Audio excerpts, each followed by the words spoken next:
Estamos en la parte práctica de la epístola, ¿no? Cuando iniciamos yo les decía que siempre el apóstol Pablo escribió sus epístolas, las cartas siempre tienen una estructura.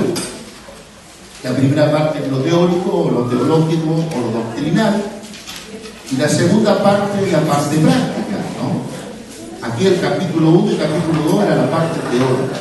Hemos trabajado esa parte teórica y ahora estamos en la parte práctica. La parte práctica tiene que ver cómo nosotros enraizamos aquello que ya teóricamente se ha dicho, cómo lo llevamos a la práctica, cómo lo vivimos. Esto es cuando estamos en la misión y hacemos los estudios de la mañana, aplicamos 3 preguntas. ¿Qué dice? ¿Qué quiere decir? ¿Y qué me dice a mí aquí y ahora? Hacemos la pregunta de la aplicación, porque si no, no tendría objeto llevar la Biblia solamente como un nivel filosófico. Si la Biblia solamente queda como nivel filosófico, no va a afectar nuestra manera de vivir, nuestra manera de pensar. Y el texto bíblico de la mañana, primera de Pedro capítulo 4, el verso 1 y hasta el verso 6, voy a leer en la Reina Valera del 60, dice: puesto que Cristo ha padecido por nosotros en la carne, vosotros también armaos del mismo pensamiento, pues quien ha padecido en la carne terminó con el pecado, para no vivir el tiempo que resta en la carne conforme a la concupiscencia de los hombres, sino conforme a la voluntad de Dios. Baste ya el tiempo pasado por haber hecho lo que agrada a los gentiles, andando en laxidia, concupiscencia, embriagueces, orgías, disipación, abominación idolátrica o de idolatría.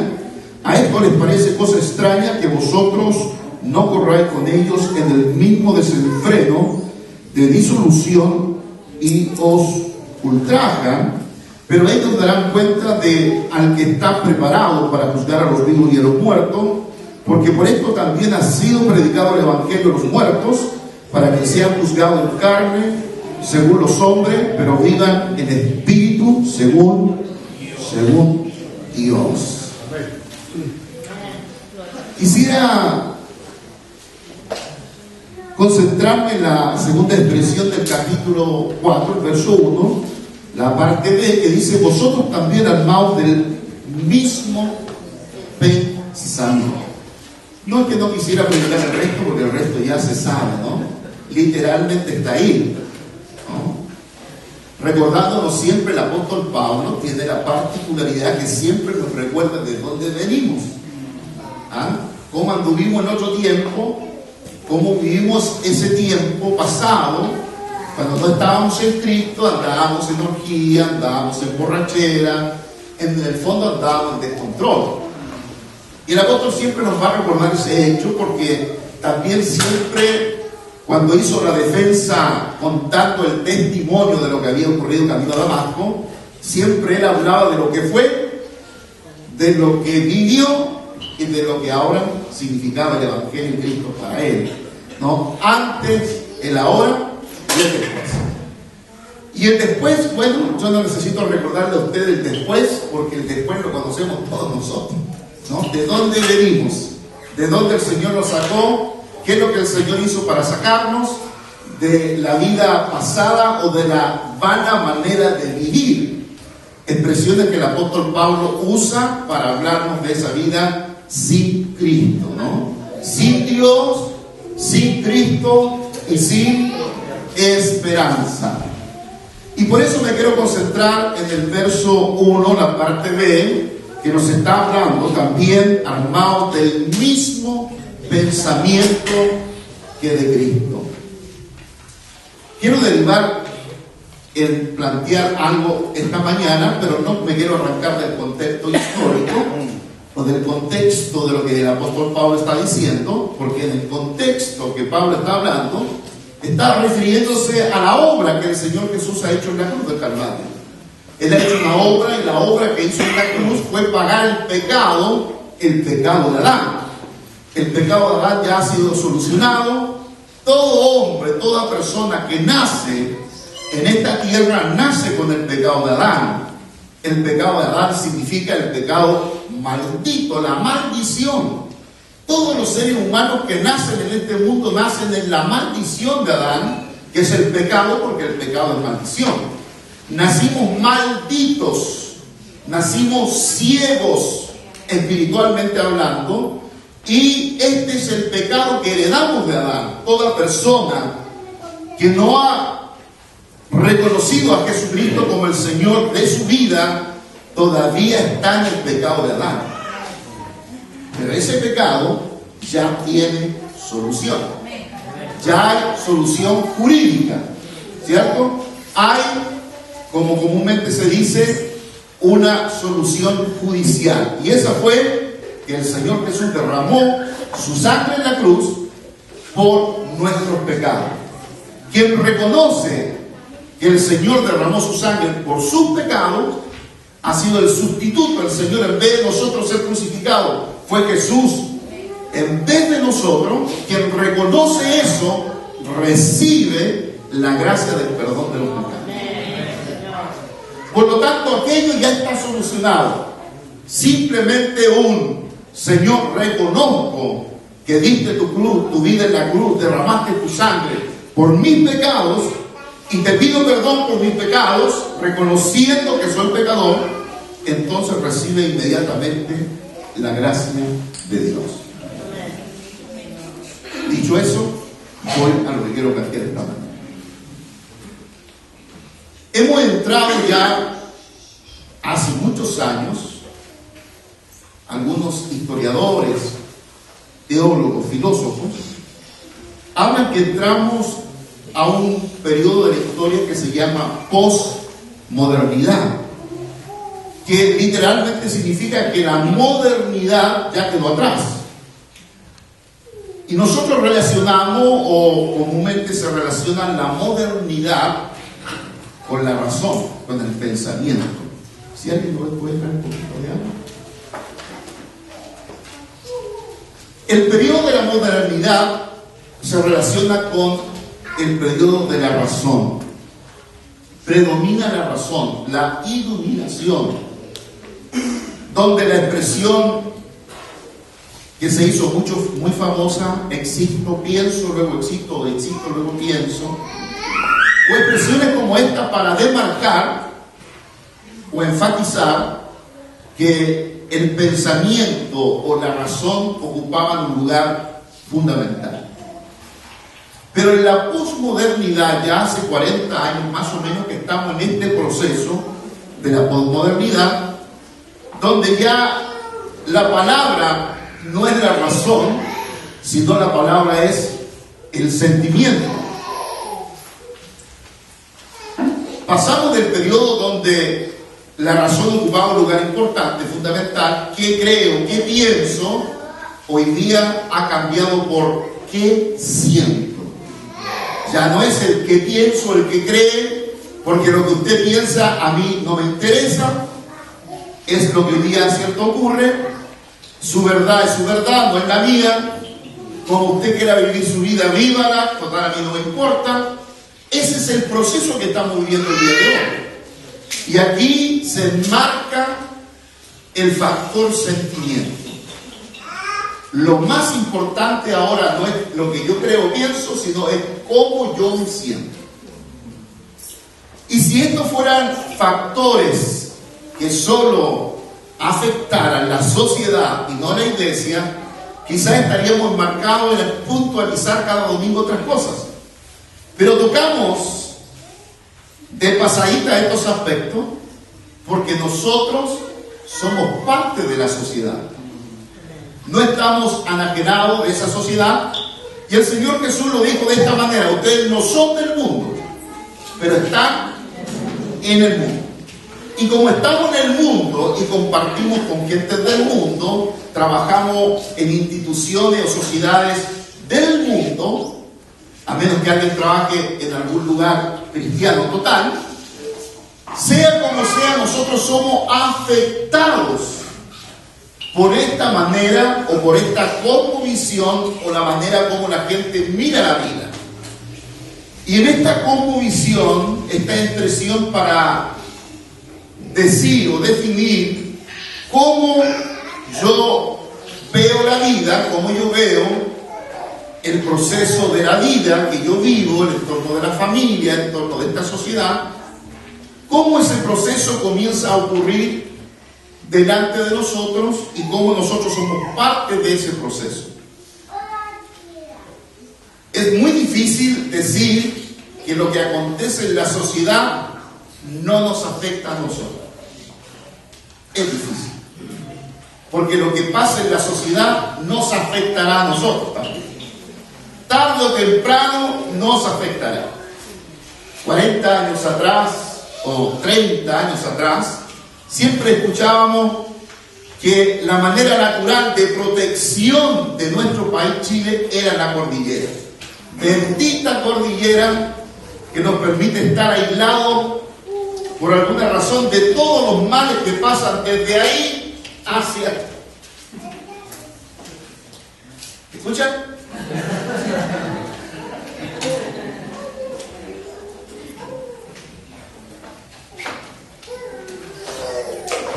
Ya. Se me fue la gusana. Está bien, los técnicos venían rápido. ¿Qué estaba diciendo yo? Es el diablo, ¿no? Que la cordillera era como esa frontera natural que impedía que todo lo malo que venía desde ese sector llegara a Chile. Y a veces algunos males llegaban 10 años, 20 años, 30 años tarde. Lamentablemente que hoy día ese muro de contención natural ha sido traspasado por lo que hoy día llamamos el Internet o la banda ancha. Ya no hay frontera natural que nos pueda proteger. De tal manera que nosotros comenzamos a ser afectados, influenciados o influidos a través de los medios de comunicación, la televisión, el Internet, que es hoy día el medio más masivo, o las redes sociales, como comúnmente se llaman, comienzan a afectar nuestra vida. ¿Y eso qué habla? Porque en el Internet inmediato tenemos un relativismo moral, un relativismo cultural. Y hoy día nos afecta lo que está ocurriendo en el otro lado del mundo, China o el Asia, que sería el otro lado del mundo, otro lado a millones de kilómetros, ya no nos afecta 30 años después, nos afecta en forma inmediata. En forma tan inmediata que nosotros comenzamos de repente, y ocurre en nuestra sociedad, comenzamos a ver grupos humanos, grupos etéreos, de diferentes tipos de grupos, ya sean menores, niños o adultos, que comienzan a vivir una cultura o comienzan a vivir de una manera cultural en una cultura que no han nacido. Por lo tanto, comienzan a expresar rasgos culturales, y dentro de la cultura de esos rasgos culturales no solamente hay elementos ciertos de vestimenta o de lenguaje o un tipo de lenguaje o también de alimentación, comienza a premiar, viene la música, viene el pensamiento, viene la filosofía, viene todo metido en la cultura. Y de repente hay personas, especialmente los más jóvenes, que nacen en medio de estas culturas que no son culturas locales, criollas, chilenas, y muchos de ellos están creídos que esto es chileno. Les pongo un ejemplo para aclarar mi pensamiento. La fiesta de Halloween. Todos los niños que están naciendo, que tienen 3, 4, 5, 6 años, están creídos que la fiesta de Halloween nació en los mapuches, que es una fiesta cultural, local, criolla, que nace en Chile. Y es celebrada todos los años, 31 de octubre, que es el año nuevo del satanismo, es celebrada como si fuera una fiesta chilena. Casi chilena. Todos los locales, y mire usted la parte cultural cómo funciona. Todo el comercio, un mes antes, está lleno de todo tipo de máscaras, disfraces que tienen que ver con hechicería, brujería, muertos, zombies, etc. Es la cultura de la muerte. Y nosotros durante un mes somos bombardeados por la cultura de la muerte para decirnos que esto es bueno. En México existe el culto a la muerte. Un culto a la muerte, un culto que practica un grupo famoso, que seguramente usted lo ha escuchado, Calle 13, que es para el FBI uno de los grupos más peligrosos en el área latina y que ha penetrado los Estados Unidos poderosamente. Tenemos elementos culturales como disfraces, tenemos la música que practica este grupo y otros, y tenemos un lenguaje que se usa en la música, que lo pueden captar aquellos que son asiduos, personas que escuchan estos grupos, y en todas sus canciones y su música hay una filosofía de vida. Y ya lo dijo Aristóteles, la música tiene la capacidad de formar el carácter de los pueblos. Por eso que todo adoctrinamiento o alabado mental siempre va con música.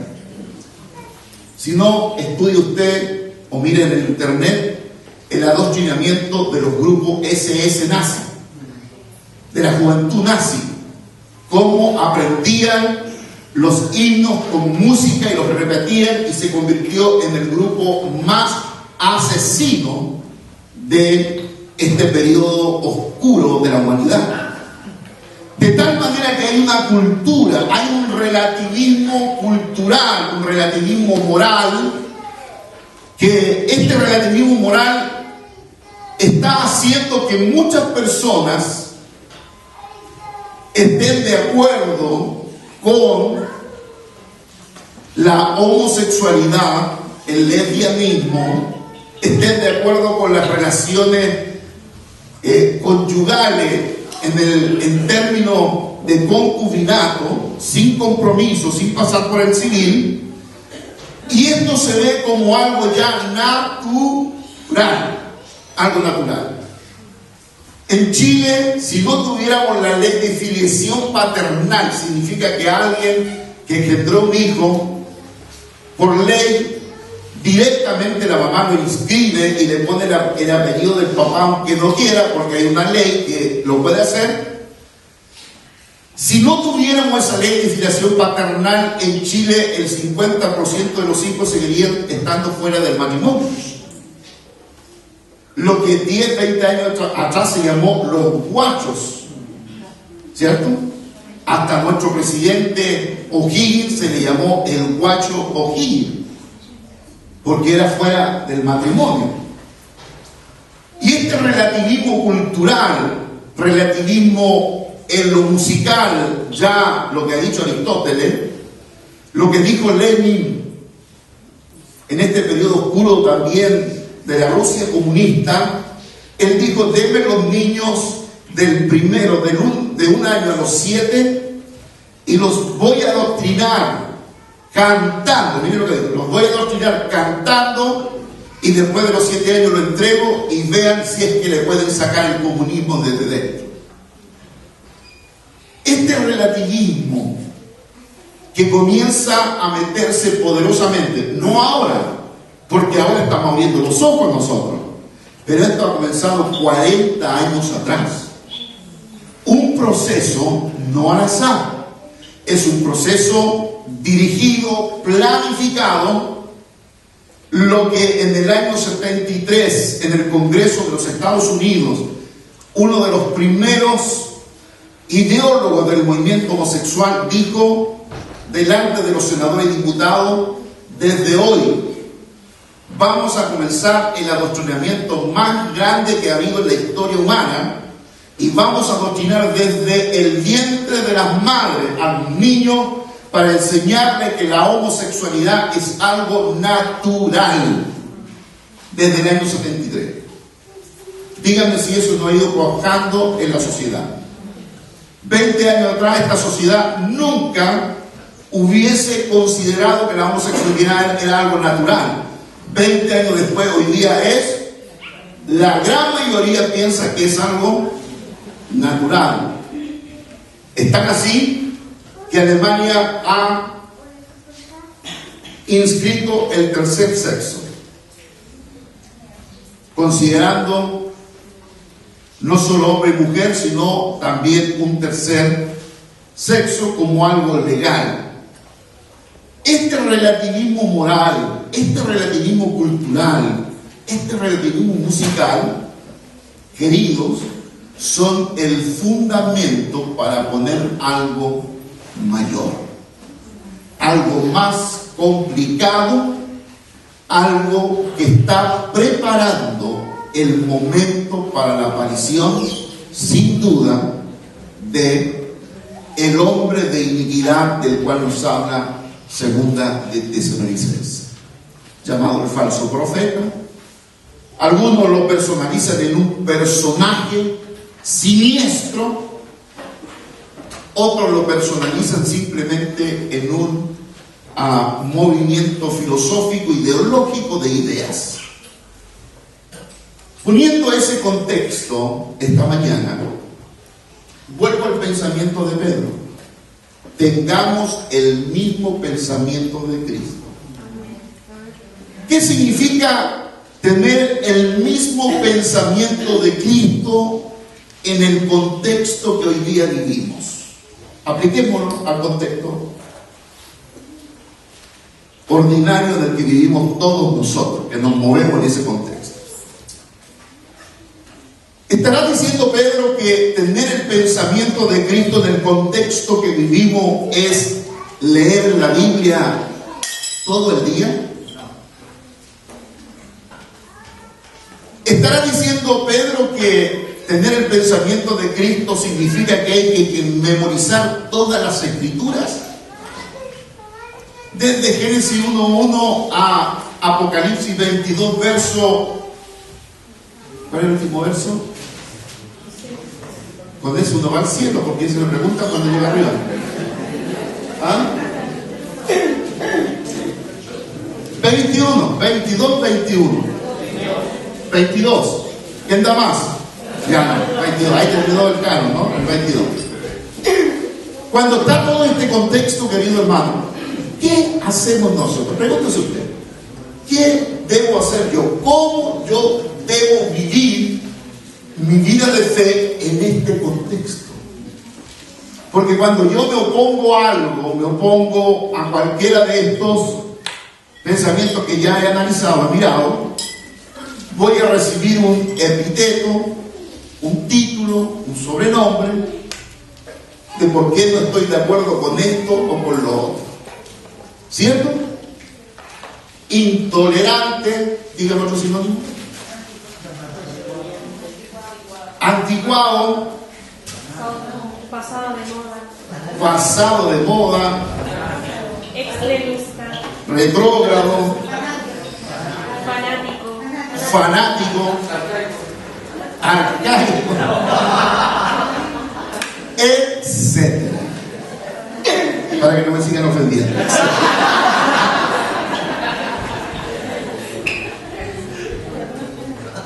Cuando vivimos en este relativismo donde no hay cosas absolutas, no hay verdades absolutas. Tu verdad es tu verdad, la mía es la mía. Yo respeto tu verdad, respeta la mía. Cuando vivimos en ese contexto, fíjese que estoy reflexionando hace un buen tiempo. Espero actuar, porque puro reflexionar. Espero actuar en algún momento. ¿Cómo uno educa los hijos, los que están todavía en la crianza, en este contexto? Cuando lo más seguro que van a comenzar a enseñarle en el colegio que la homosexualidad es algo normal,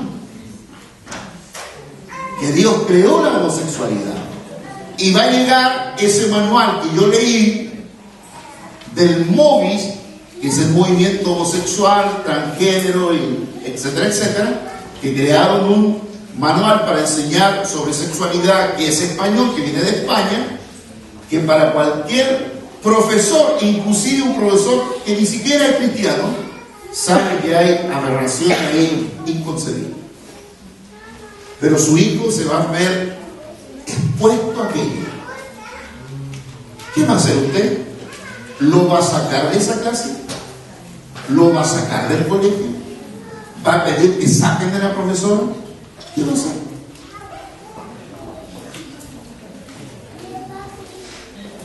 Lo voy a enseñar yo solo en la casa. Sí, hoy día en Chile sí. Usted puede enseñar en la casa, ¿cierto? Después ir a darnos examen al Ministerio de Educación ahí.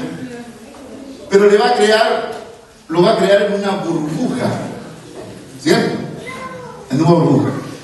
Ese sistema de enseñanza se creó en los Estados Unidos, que hoy día está pegando en muchas partes del mundo, pero se creó en los Estados Unidos porque a los gringos para ir al colegio les significaba 2 días viajar para ir al colegio. Entonces, crearon el sistema de radio de comunicación. Entonces había una profesora que a todos los que tenían radio que estaban fuera kilómetros y kilómetros, les enseñaba, y ese método hoy día está en internet y está aquí en Chile también, que tiene sus virtudes, tiene sus ventajas, pero también tiene desventajas. ¿Se recuerdan unos años atrás? Algunos de ustedes me consultaron que los hijos estaban siendo obligados a leer Harry Potter. ¿Y qué es Harry Potter? Son, no sé si van en la película 3, 5, 10, no ya perdí la cuenta, pero son libros de instrucción de cómo ser un hechicero. ¿Sí? Muy parecido al libro de la magia negra que se llama el libro 9 y 10 de Moisés. Miren el nombre que le pusieron, máximo de Moisés. Que se unió a un juego que es viejo ya para los que juegan juego, se llamaba Ángeles y Dragones, que es un juego viejísimo, que era un juego que se hacía para convertirse en un hechicero joven. Todos los libros de Harry Potter produjeron una generación de niños de la pubertad a la adolescencia que creen en la magia y el poder fácil, que creen que se puede lograr magia, se puede ser poderoso, que se puede leer la mente del profesor, especialmente las pruebas que me va a aplicar, que comúnmente se llama el control Sigma, que es un librito que ha hecho daño a mucha gente que lo ha leído. No le voy a decir dónde lo vende. Bueno, falta que la gente dice, el pastor lo recomendó. Hermano, este contexto, ahora pongamos en contexto esta expresión en el tiempo de Pedro, tiempo pedrino. Ya hemos dicho del contexto histórico. Pedro está en el periodo más difícil. El emperador, ¿quién es? Es Nerón. Y Nerón es el emperador después de Domiciano, de los emperadores más malos, es el que más cristianos mató en su época.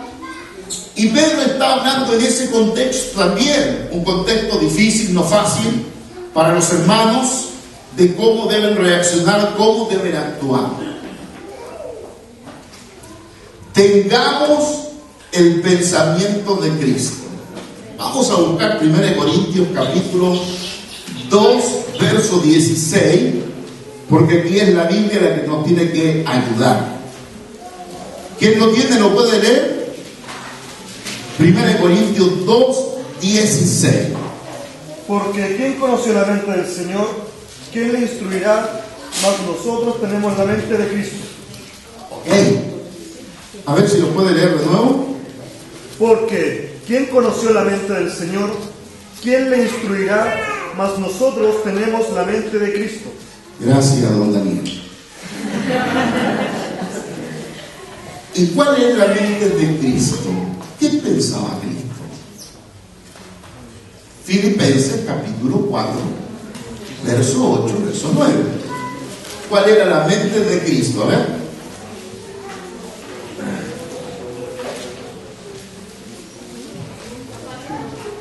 Por lo demás, hermanos, todo lo que es verdadero, todo lo honesto, todo lo justo, todo lo puro, todo lo amable, todo lo que es de buen nombre, si hay virtud alguna, si hay algo digno de alabanza, en esto pensad.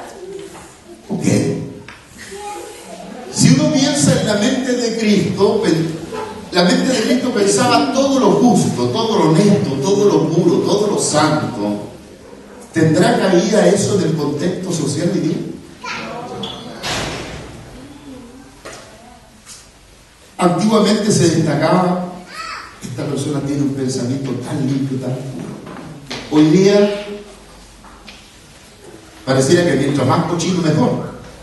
Sobre todo cuando miramos la televisión abierta de nuestros canales nacionales, prácticamente no hay nada que ver. Hasta las noticias están siendo bastante chabacanas. Pero nosotros nos movemos en este contexto.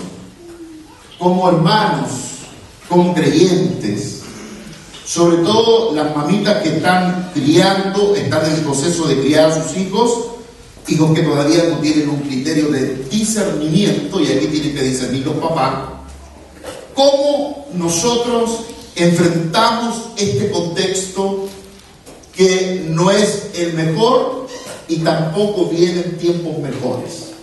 Cada vez será más difícil.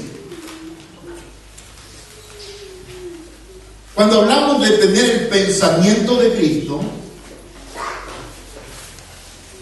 pensemos un poquito en lo que el mismo Señor Jesús habló en su época. El Señor llegó en un contexto difícil. Primero, en el contexto de un régimen totalitario. Imperaba Roma.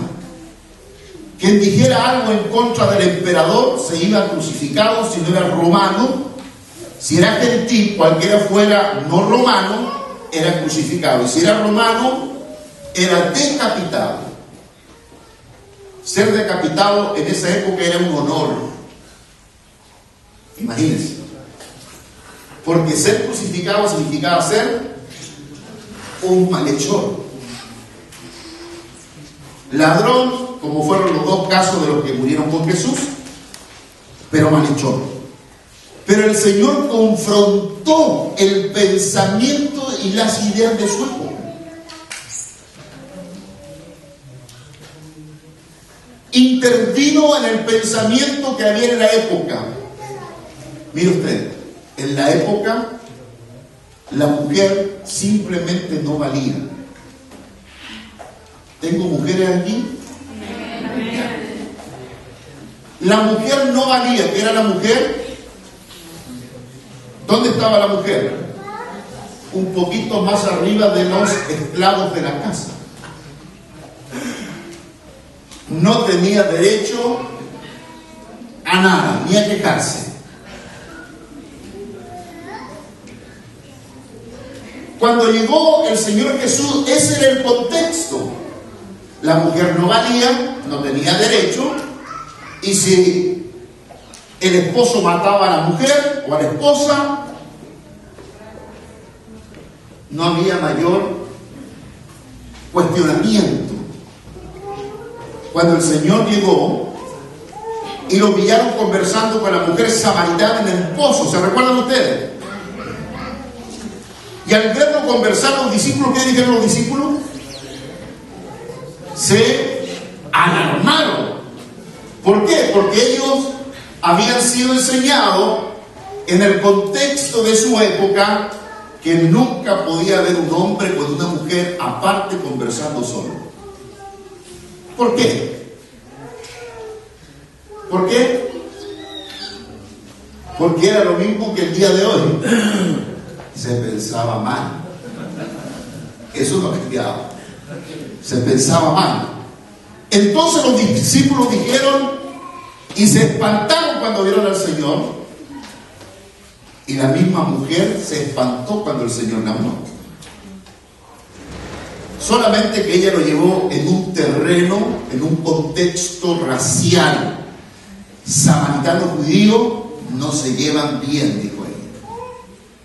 Pero el Señor estaba rompiendo una barrera cultural que significaba que un hombre y una mujer no podían conversar, menos un judío con una mujer samaritana. De tal manera que el Señor estaba rompiendo una barrera cultural de su época, rompiéndola directamente, atacando ese pensamiento de que la mujer era inferior, que la mujer era simplemente un objeto de la casa a usar. El Señor está rompiendo, le trae una prostituta para violarla, para matarla, y lo primero que el Señor pregunta: si alguien está sin pecado como esta mujer, tire la primera piedra. Por supuesto, la ley juzgó la mente de estos individuos, y cuando tiró la piedra, y el Señor tomó a esa mujer y le dijo: mujer, ni yo. Todos nosotros deberíamos aprender de esa clase, ¿no? Mujer, ni yo te condeno. Vete y déjame disfrutar. Vete y no peques más. Miren, el Señor está atacando un elemento cultural de la época. ¿Y qué es lo que está haciendo el Señor? Y aquí voy a la tesis de la mañana.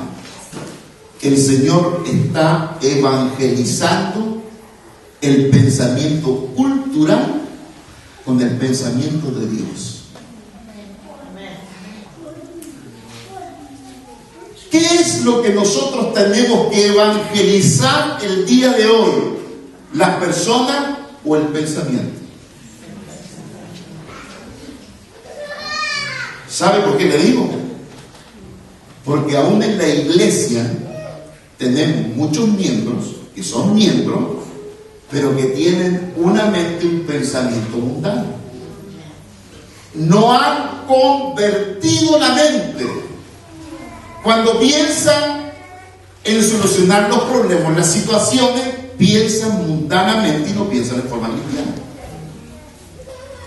Porque la conversión de cuando yo recibo al Señor, lo reconozco como Señor, al convertimiento total de la mente puede pasar entre 5 a 10 años.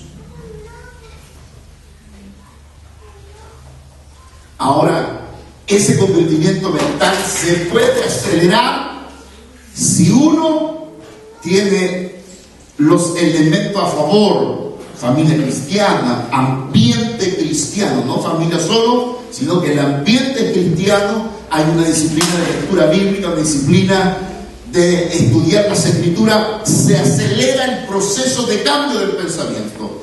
A lo que el apóstol Pablo llamó capítulo 12 de Romanos, el verso 2. ¿Qué dice ese verso? No os conforméis. ¿A qué?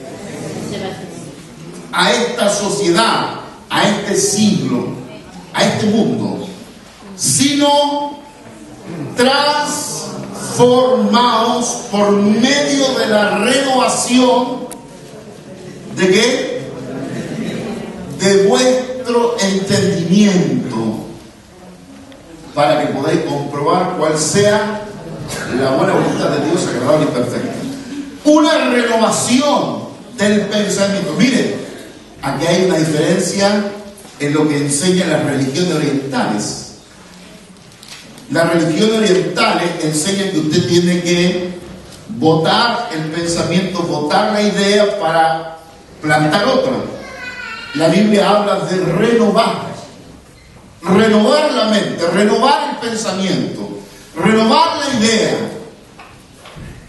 Y eso significa tener una perspectiva, tener una cosmovisión cristiana de la sociedad, una cosmovisión cristiana de cómo nosotros vemos la vida y de cómo debemos vivir. Mire el pensamiento de Pedro, volvemos a Pedro 4.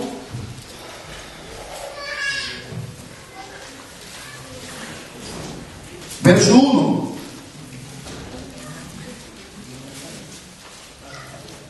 Puesto que Cristo ha padecido por nosotros en la carne, vosotros también armados del mismo pensamiento, pues quien ha padecido en la carne terminó con el pecado. El pensamiento de Cristo, querido. Miren, todos los que tengan sobre 10 años, levanten la mano. Todos los que tengan sobre 10 años. Lamento decirles que con ustedes hay poco que hacer. Las profesoras aquí saben que los niños de 1 a 10, uno tiene la posibilidad de formarlos. Después de ello, más aquellos que hemos venido a Cristo viejos, que se han convertido ya con edad avanzada, o los más jóvenes. Pero aquí, queridos hermanos, todos nosotros los de mayores de 10 vamos a depender de la gracia del Señor. Y vamos a hacer algunos esfuerzos también, ¿cierto? Algunos esfuerzos de vivir una vida de fe llena del Espíritu Santo, con las Escrituras, para que el Espíritu Santo tenga un terreno lo más fértil posible para usarlo. Pero mi preocupación, y discúlpenme, queridos hermanos, mi preocupación es con la generación menor.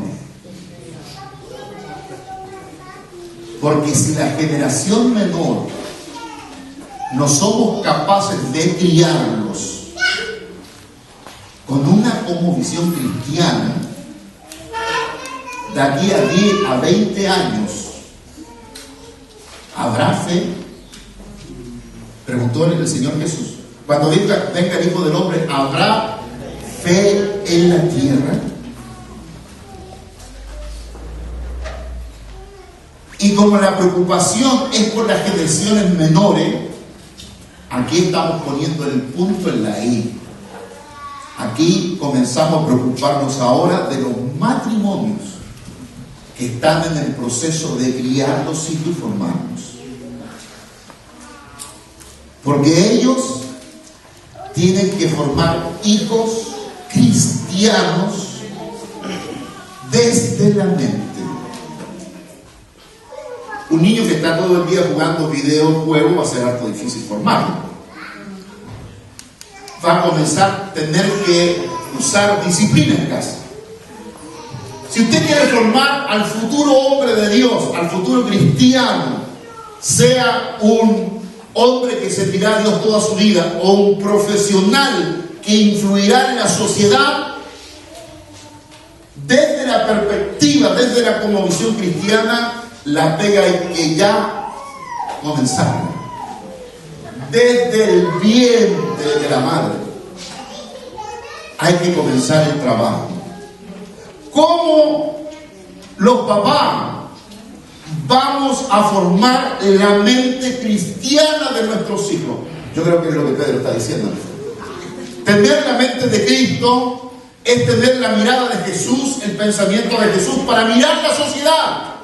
El Señor vino en una época, vino en la época correcta, cuando se cumplió el tiempo el Señor vino, pero el Señor vino no en una sociedad cristiana, no era la sociedad occidental cristiana, Él vino en un contexto no cristiano, y vino en un contexto nada menos romano, donde la homosexualidad era normal. Recuérdese, en la jurisprudencia romana, se podía tener relaciones sexuales con los niños de 14 años para arriba. Era legal. Y el dueño de casa podía tener relaciones con los hombres y las mujeres que fueran esclavos de la casa, y eso era legal, y la esposa no podía decir nada, porque si decía algo, la echaban de la casa. Eso era legal. Tener relaciones con niños menos de esa edad era ilegal y podía ir preso. Pero en esa época, ¿a quién metían preso?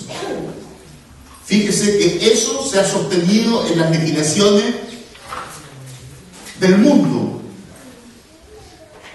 En las legislaciones del mundo, como Europa, es legal tener relaciones sexuales con menores de 14 años para arriba, sean hombre o mujer. Es legal. Y el movimiento de pedofilia radicado en Inglaterra, que es un movimiento legal, una institución legal en Inglaterra, está pidiendo que se modifique la ley para que no sean 14, sino 8 años de edad. Y ustedes saben que los países latinoamericanos repiten como loro lo que hacen otros. En Chile no se ha querido hablar de pedofilia cuando en Chile hay un alto índice de simplemente flagelo infantil. La tasa en Chile, comparado en Latinoamérica, es la más alta de abuso infantil. Estos son los elementos culturales que hoy día cualquier parlamentario que usted le diga, y nadie se atrevería a poner un proyecto de ley que diga que la edad se va a bajar de 14 a 8 años, porque esa persona sería absolutamente criticada por todo el mundo. Pero no estoy seguro si eso va a ocurrir 10 años más tarde. Ese es el contexto que vivimos, hermano. Ese es el contexto en que estamos en la iglesia, y en ese contexto tenemos que vivir la vida de fe.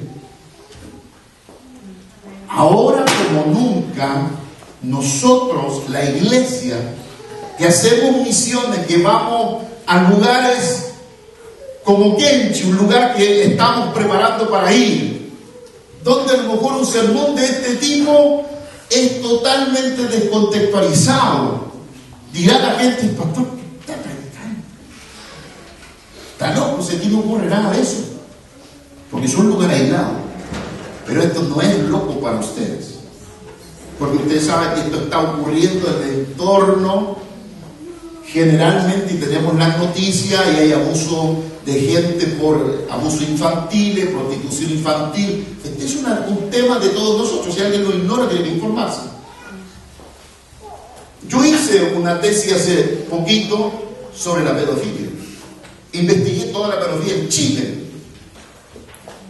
en Latinoamérica y en Europa. Y créanme que los índices en Chile van subiendo de una manera que está asustando a la sociedad, a la gente que está metida en el tema. Así que no me extrañaría que en estos años hubiera una ley que rebaje esa edad a 8 años. Hoy día se llamaría pedofilia. En 10 años más se va a llamar normal. ¿No es ese el proceso que la sociedad está viviendo? Que lo que 10 años atrás era malo, hoy día es bueno. Y Pedro, ¿qué está diciendo? Tengamos el pensamiento de Cristo. Que nosotros, queridos hermanos, no terminemos de ser evangelizados por esta cultura relativista, por este relativismo cultural. Sería penoso que un niño o niños de nuestra iglesia, de nuestra comunidad, los papás le celebren Halloween y lleguen a la casa del pastor a golpear para pedir dulce o triquiñuela. Te reprendo con el papá y la mamá. Ustedes se ríen, ¿eh? pero ya están ocurriendo en nuestras iglesias. Por eso yo estoy planteando, porque en toda la región tenemos 45 iglesias bautistas y hay una iglesia bautista que celebró ya. Lo están incorporando como algo normal. No solo iglesia bautista, iglesias evangélicas lo están integrando como algo normal, pero no es normal. ¿O es normal yo soy el desubicado? Quiero escucharlo, ¿es normal sí o no? Ya, bien. Estoy en la iglesia correcta. Pastor, no, pero en la casa lo hacemos igual. Porque decirle en el día no, le va a tomar mala. Ir donde el director y decir, mire, mi hijo no van a leer el libro que te está proponiendo. Se va del colegio, me voy del colegio. Establecer los principios, los valores, las convicciones, nos lleva a pagar un precio. Querido, va a haber que pagar un precio cada vez más alto. Nerón no es el rey, no es el emperador de nuestra sociedad, pero las ideas de Nerón, la filosofía de Nerón, de la época de Nerón, están estableciendo. No nos olvidemos que el imperio romano es un imperio occidental, ¿sí? Tuvo en Roma para todo el occidente. Las ideas griegas, los pensamientos griegos están en la sociedad occidental. Pero tengamos el pensamiento de Cristo, todo lo bueno, todo lo verdadero, todo lo justo, todo lo puro, todo lo santo, todo lo que es de buen nombre. En esto, pensar. En esto, pensar. En esto, pensar.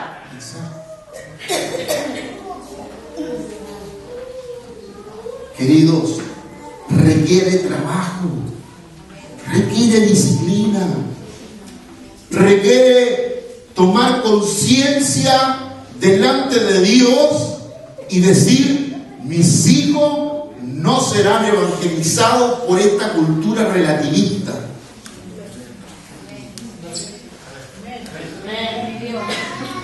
Todas las abuelitas dicen amén, pero los papás no dicen amén. Bien por las abuelas, también. Si quiere, hermanos, ver un hijo que te honre, que te respete, comienza a educarlo ahora. Comienza a invertir. Y aquí, padres, papá, ¿me escuchan los papás? Los papás tienen que participar. No estamos en la ley donde la pega era de la mujer, no va a enseñar las escrituras. Estamos en el evangelio. Los dos deben participar. Y el que debe tener la parte más activa es el papá.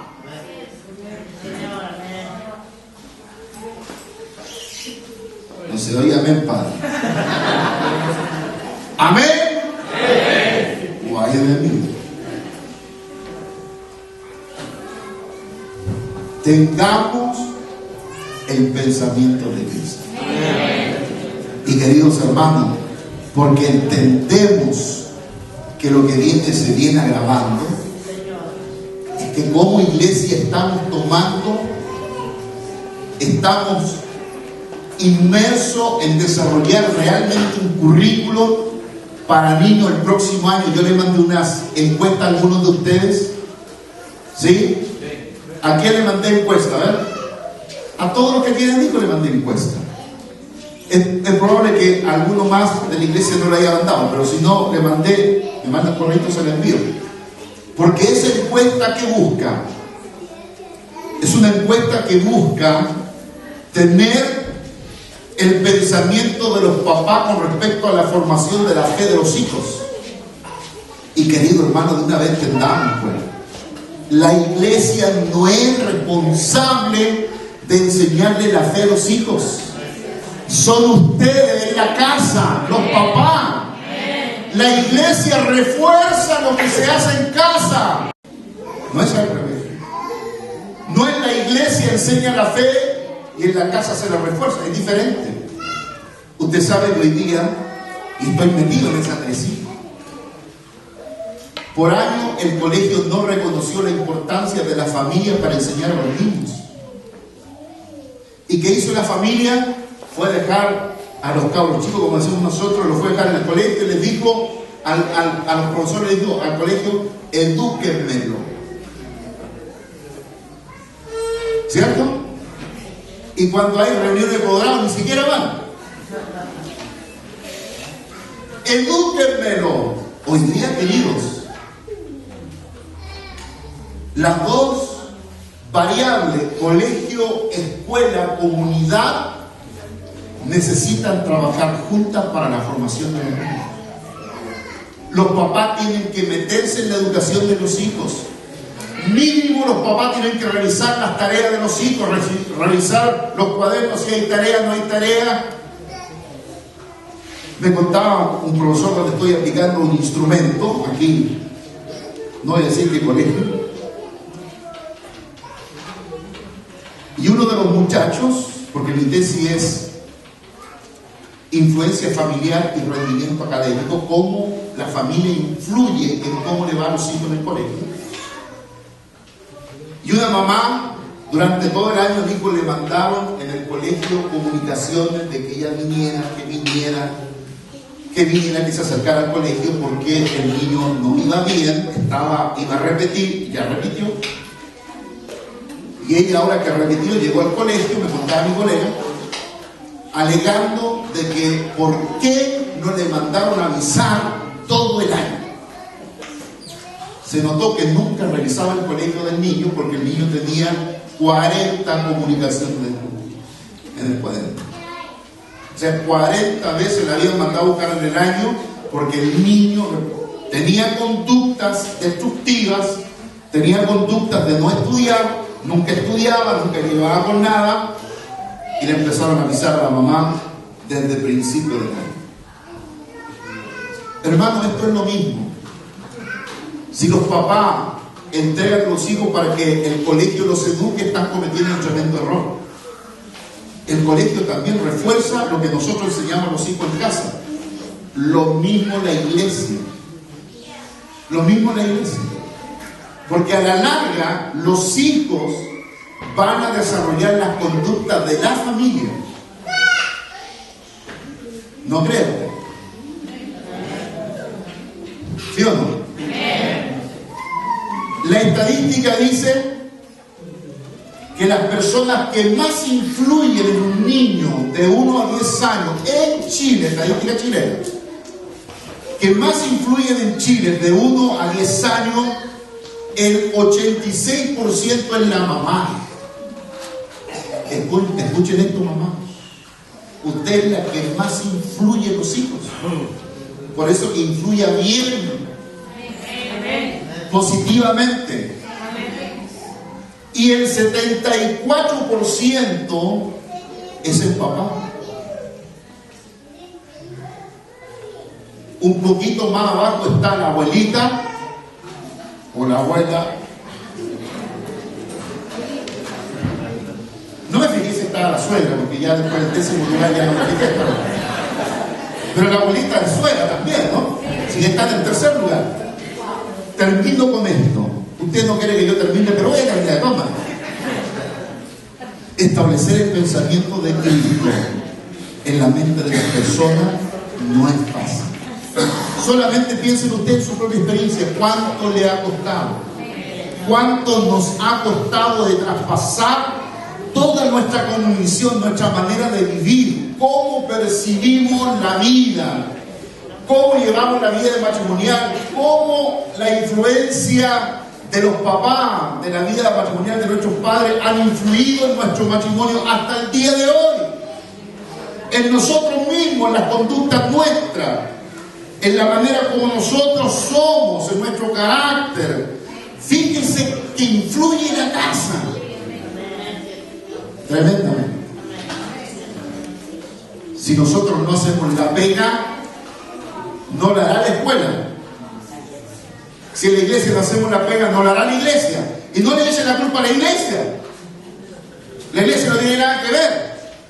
La iglesia refuerza lo que usted enseña en casa. Por eso queremos potenciar mucho más el próximo año el PEM, el POF, el programa de enriquecimiento matrimonial lo queremos potenciar más, porque usted se da cuenta de la cantidad de niños que la iglesia tiene. Y estoy viendo por fe otra parma que viene.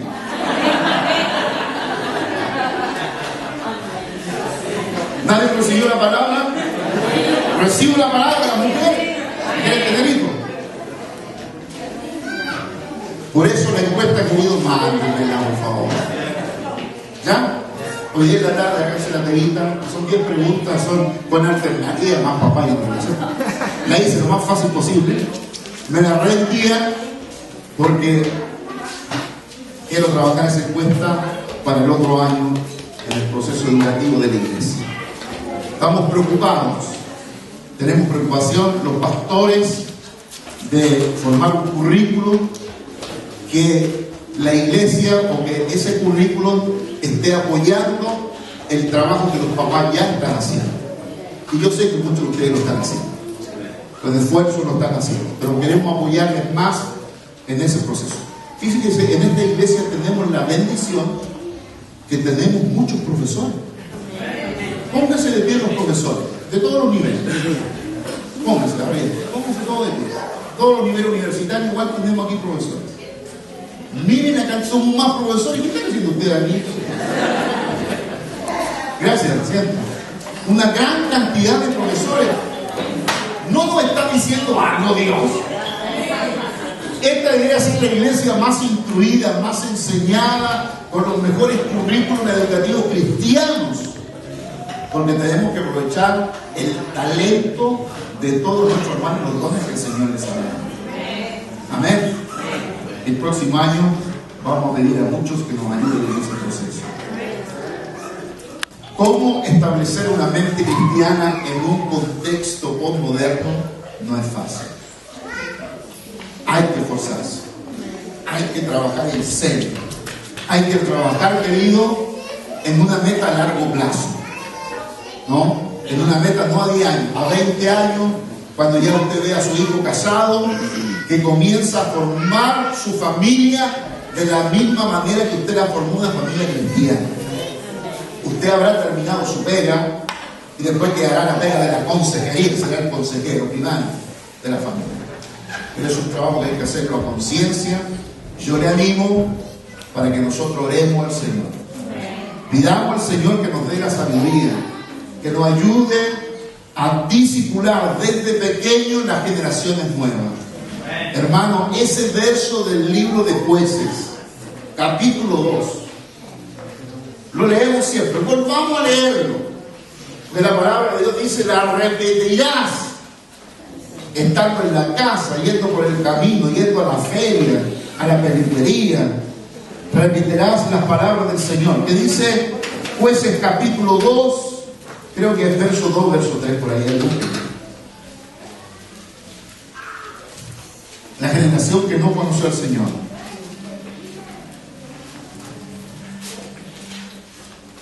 ¿2 o 3?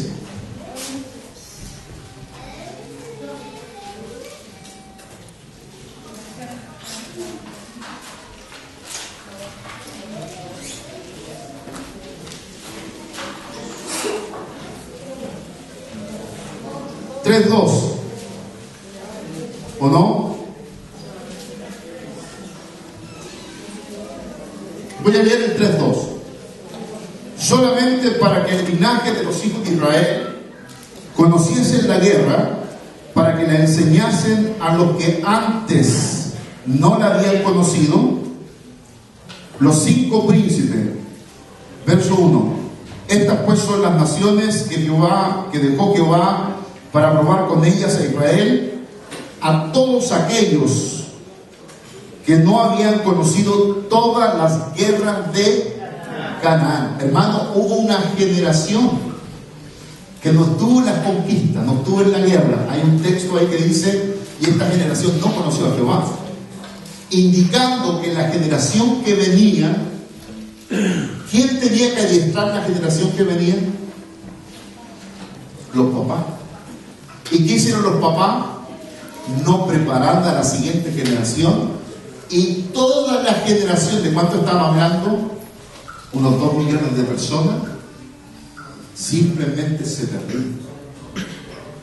Se perdieron, imagínense la generación que viene, ¿no? La generación que viene ahora, la generación de ahí, de los hijos de John, de Pablo, de los hijos de varios de ustedes.